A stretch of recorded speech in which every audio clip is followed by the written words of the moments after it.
함께 보실 하나님 말씀은 구약성경 에스라 7장입니다. 내일 말씀일기 본문인 에스라 7장 중에서 다 읽지는 않고요. 7절부터 10절까지 말씀을 함께 봉독하겠습니다.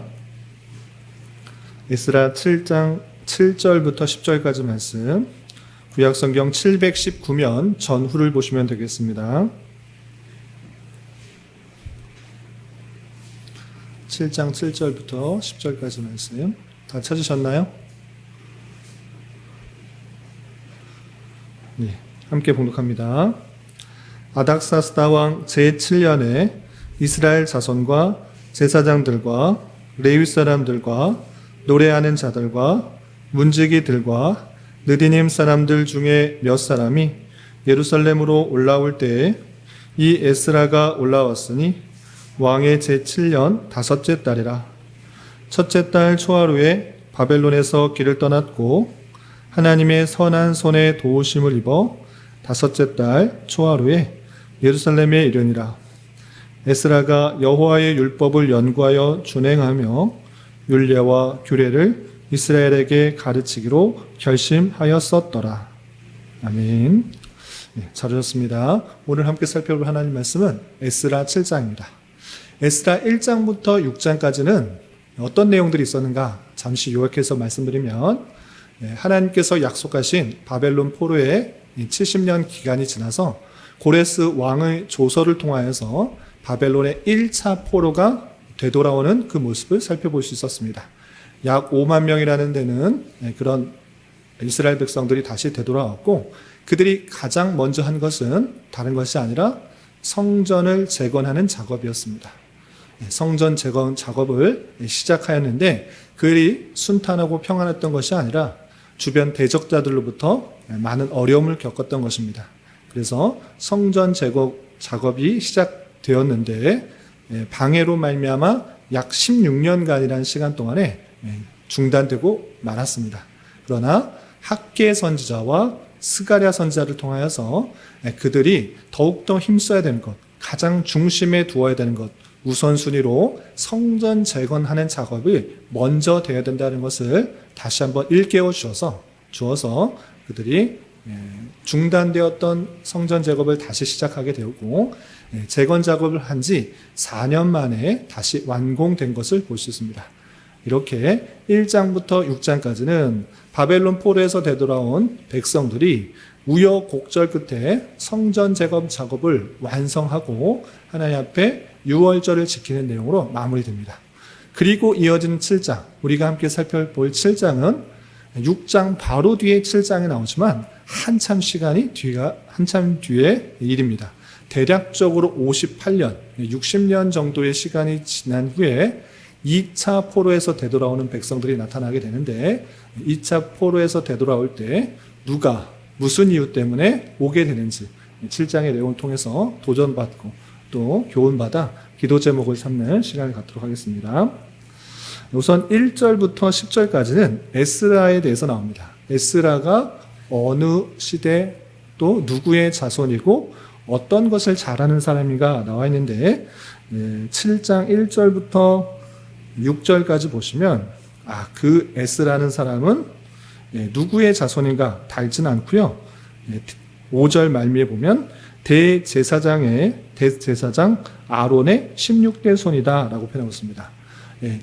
대제사장 아론의 16대 손, 당연히 그러면 이 에스라는 제사장입니까 아닙니까?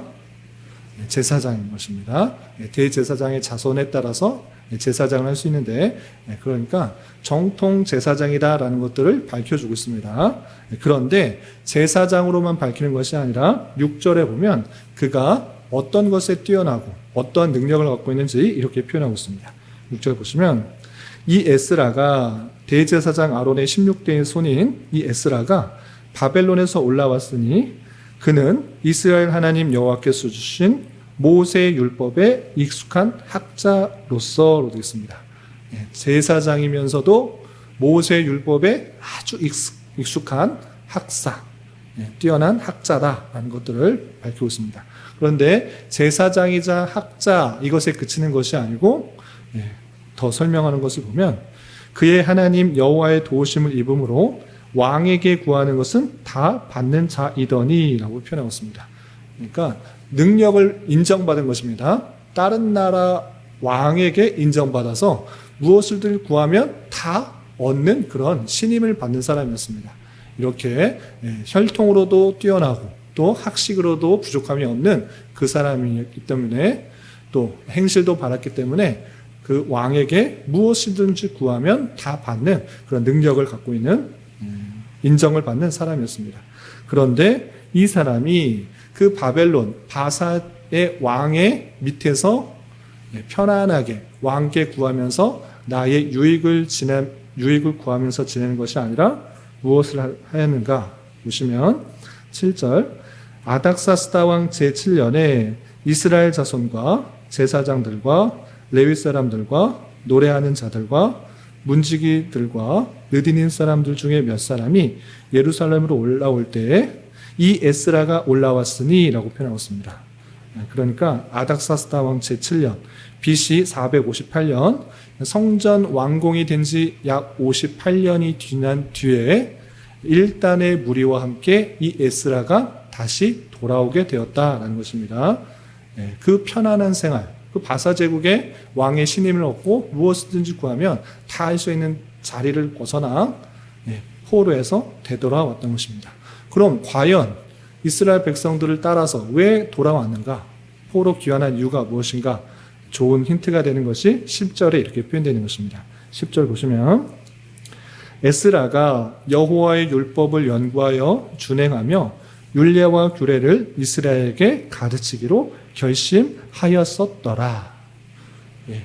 이 학자, 제사장이면서 학자이며 무엇이든지 왕께 구하면 다 할 수 있는 사람이 이스라엘에 온 이유가 무엇입니까?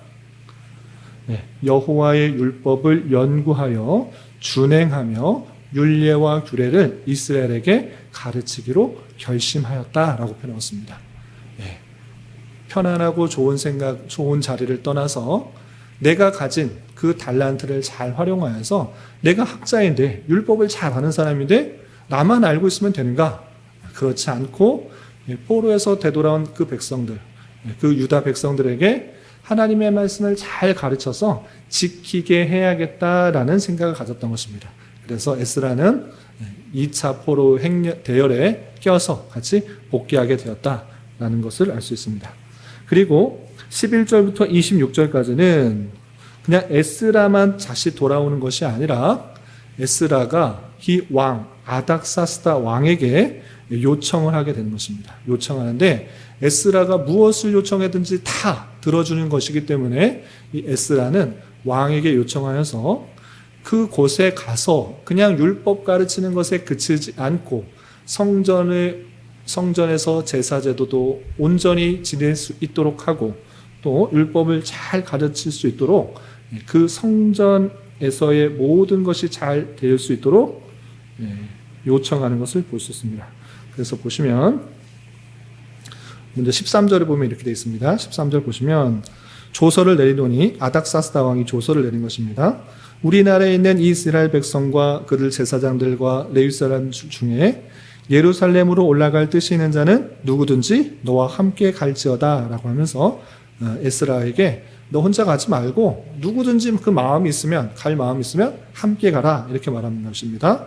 함께 가는 것도 부족하여서 15절 보면 왕과 자문관들이 예루살렘에 거하시는 이스라엘 하나님께 성심으로 드리는 은금을 가져가고 또 16절 하반절 보면 그들의 하나님 성전을 위하여 기쁘게 드릴 예물을 가져다가 17절 그들의 돈으로 수송아지와 순양과 어린 양과 그 소재의 그 전제품을 물품을 신속히 사서 예루살렘 내 하나님의 성전 제단 위에 드리고 나머지 은금은 너와 너희 형제가 좋게 여기는 일에 너희 하나님의 뜻을 따라 쓸지며 라고 하면서 성전에 관련돼서 필요한 것들 다 갖다 써라.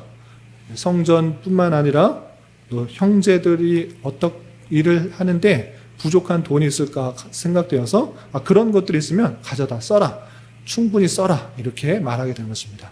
에스라가 얼마나 신민하면 왕이 에스라를 얼마나 신임하면 이런 일들을 할까 이렇게 생각해 볼 수가 있는 것입니다.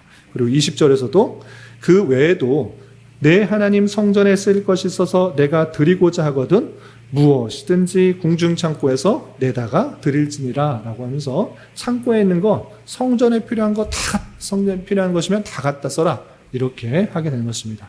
그래서 에스라는 그와 함께하는 사람들과 성전에 쓰일 그런 재물들, 예물들, 금은 그릇 그런 것을 많이 가져와서 제사 드리는데 부족함이 없도록 가져오게 되는 것입니다. 그리고 27절부터 28절 그 내용들을 보시면 에스라가 이렇게 자신이 왕의 신임을 얻고 또 평안하게 사람들과 예루살렘에 돌아와서 그 율법 가르치는 일을 할 수 있게 된 것은 내가 잘나서 그렇게 했다라고 말하지 않고 모든 것이 하나님께서 인도하여 주시고 다스려 주시고 섭리하여 주셔서 이렇게 됐다라는 것들을 고백하면서 하나님을 찬양하는 내용이 나옵니다. 그래서 27절, 28절 보시면 우리 조상들의 하나님 여호와를 송축할지로다 하나님을 찬양하고 있습니다. 왜 그런가? 그가 왕의 마음에 하나님께서 아닥사스다 왕의 마음에 예루살렘 여호와의 성전을 아름답게 할 뜻을 두시고 아닥사스다가 그렇게 좋은 선의를 베풀었던 것은 아닥사스다가 마음이 좋아서 그렇게 한 것이 아니라 누가 그렇게 했다? 하나님께서 왕의 마음에 성전을 아름답게 할 뜻을 주셨다 이렇게 표현하고 있는 것입니다.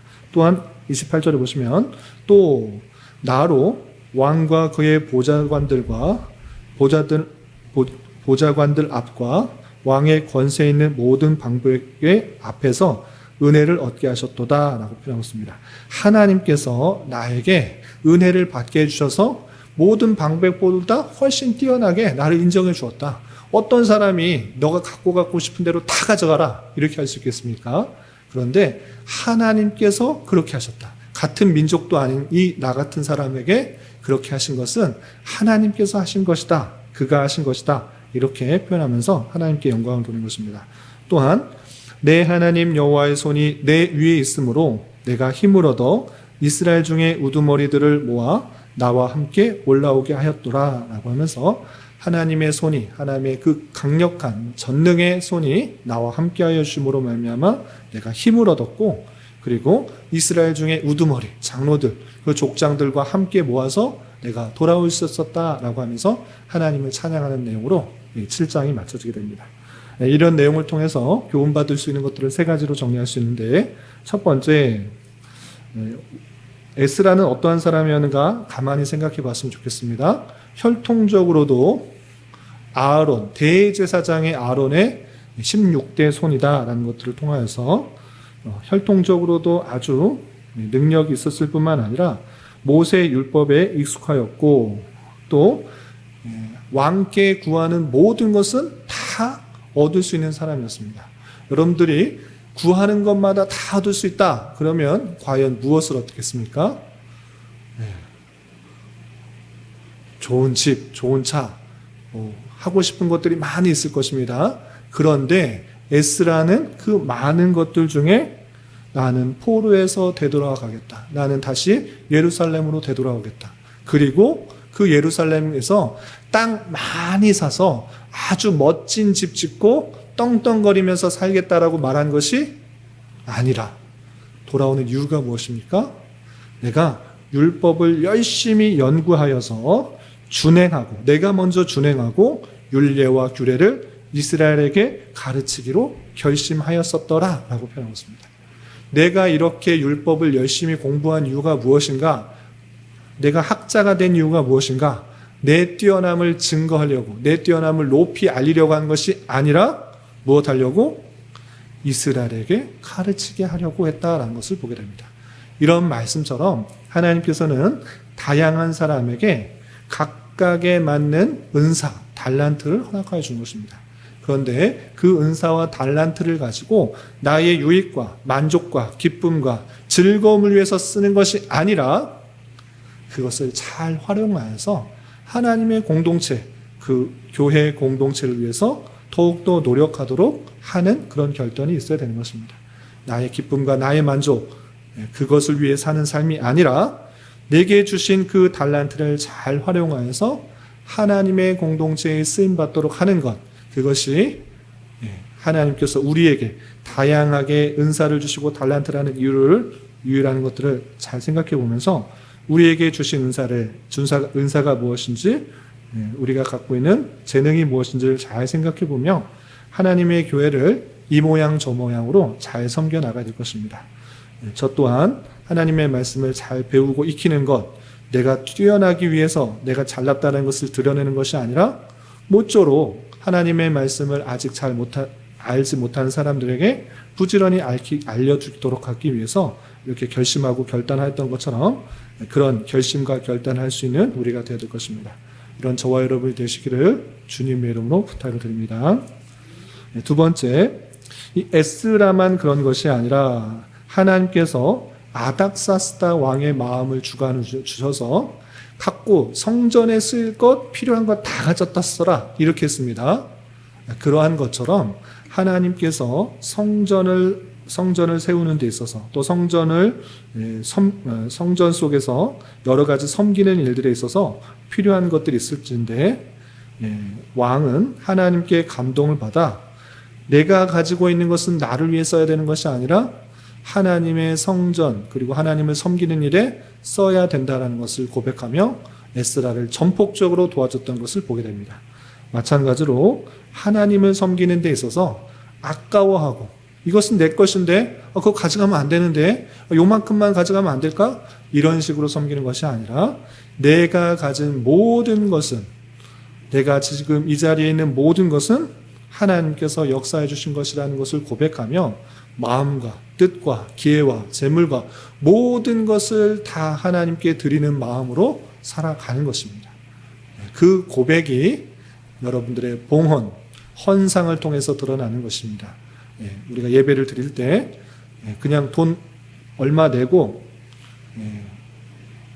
그냥 많은 것이 아니라 내 전부를 하나님께 드리는 마음으로 헌상을 하는 것이고 그런 것을 하나님께서 기쁘게 받으시는 것입니다. 우리가 언제나 모든 것이 주님의 은혜 가운데 구원받고 살아갈 수 있다는 것을 고백하며 마음과 뜻과 정성을 다해 하나님을 섬길 수 있는 자가 되어야 될 것입니다. 이런 은혜가 저와 여러분 우리 모두에게 있기를 진심으로 기원합니다. 그리고 그 마지막 부분에 에스라의 찬양 속에서 우리가 놀라운 것들을 발견하게 됩니다. 에스라가 무엇이라고 찬양했습니까? 왕이 저렇게 마음을 변해서 많은 것도 주고 내가 이스라엘에 올 수도 있고 많은 방백들보다 더 인정받을 수 있는 것, 내가 하나님 손에 있었고 또 하나님의 인도하심 가운데 있었다. 모든 것은 하나님의 인도하심이었다라고 말하면서 하나님을 찬송하고 있는 모습을 볼 수 있습니다. 그런데 이것은 에스라가 그냥 사람들 듣기 좋게 입에 발린 말을 하는 것이 아니라 진정으로 하나님의 그 놀라우신 섭리를 깨닫고 찬양하고 있는 것입니다. 어떻게 이렇게 하나님의 손길들을 잘 알 수 있었을까? 그것은 하나님과 인격적인 교제 없이는 절대 깨달을 수 없는 것입니다. 하나님의 인격적인 교제, 하나님께서 나를 어떻게 인도하시고 또 역사하실 것인가 민감하게 반응하지 않는다고 하면, 하나님과 인격적인 교제 없이 살아간다고 하면 전혀 알 수가 없는 것입니다. 내가 힘을 다해서 내 노력과 열심으로 내가 오늘 하루 살아갈 수 있었던 것이고 내가 돈을 벌 수 있었던 것이고 내가 공부할 수 있었던 것이다, 이렇게 생각할 수 있지만 에스라는 절대 그렇게 생각하는 것이 아니라 이것도 다 우연이 아니라 하나님께서 나를 통하여서 역사하신 것이고 또 은혜를 주신 것이다, 이렇게 고백하는 것입니다. 이러한 고백이 저와 여러분 우리에게도 동일하게 있어져야 되는 것입니다. 모든 것은 그냥 우연이 된 것이지 내가 살아갈 수 있는 것, 숨 쉴 수 있는 것, 그리고 내가 먹을 수 있는 것, 내가 살아갈 수 있는 모든 것들이 하나님의 인도하심이라는 것들을 생각하게 될 때 진실로 찬송과 기쁨과 감사가 넘치는 것이고 그것으로 인해 진짜 하나님께 영광 돌릴 수가 있게 되는 것입니다. 영적 민감함을 가지며 하나님께서 어떻게 나를 인도하시고 섭리하시는지, 우리 교회를 어떻게 이끌고 나아가시는지 민감하게 반응하며 진실로 하나님께 찬양과 영광을 돌릴 수 있는 우리가 될 것입니다. 이런 은혜가 저와 여러분, 우리 모두에게 있기를 진심으로 기원합니다. 기도하겠습니다. 하나님 아버지 감사합니다. 오늘 말씀을 통해 학자 에스라의 결단과 또 찬양의 말씀을 살펴보았습니다. 이런 말씀을 대하는 자로서 내가 가지고 있는 기회와 달란트를 나를 위해서만 사용할 것이 아니라 주님의 나라와 뜻을 위해서 사용하기를 결심하는 자 되게 하여 주시고, 마음과 뜻과 정성을 다하여 하나님을 섬기며 또 하나님을 영화롭게 하는 길 가운데 만나게 되는 다양한 현실 속에서 하나님의 선하심과 인자하심들을 깊이 깨닫게 하여 주시며, 그로 인하여 진실된 찬송과 영광을 돌릴 수 있는 자 되게 하여 주시옵소서. 주님, 이 시간에 계속해서 우리에게 주어진 여러 가지 기도 제목을 가지고 주님 앞에 나아갑니다. 믿음으로 간구하는 은혜의 시간이 되게 하여 주시옵소서. 예수님의 이름으로 기도 올리옵나이다. 아멘.